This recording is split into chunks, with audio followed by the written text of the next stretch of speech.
Foreign service একাডেমির অস্থায়ী শহীদ মিনারে দিনের শুরুতেই শ্রদ্ধা জানাতে আসেন বিভিন্ন দেশের দূত ও আন্তর্জাতিক সংস্থার প্রতিনিধিরা।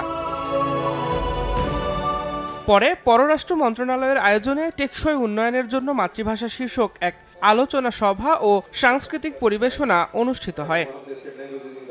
এ সময় মাতৃভাষার জন্য বাংলাদেশের মানুষের আত্মত্যাগের ইতিহাসের প্রশংসা করে ইউনেস্কোর বাংলাদেশ প্রতিনিধি সুশান ভাইস বলেন, পৃথিবীতে মায়ের ভাষায় কথা বলার স্বাধীনতার জন্য সংগ্রাম একটি অনন্য ঘটনা।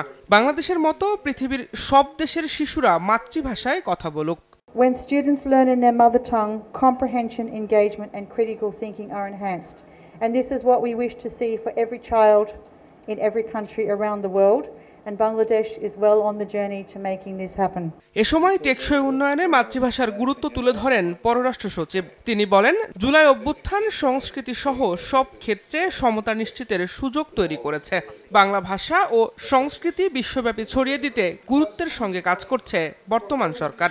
Young people have provided a unique opportunity to establish equality and justice and to eliminate all forms of discrimination, including cultural exploitation. Languages count for sustainable development can also be deemed relevant to the notion of intergenerational continuance of legacy. পরে দেশি বিদেশি বিভিন্ন ভাষায় সাংস্কৃতিক পরিবেশনার মধ্য দিয়ে শেষ হয় এই আয়োজন। দিন মোহাম্মদ সাব্বির, সময় সংবাদ, ঢাকা।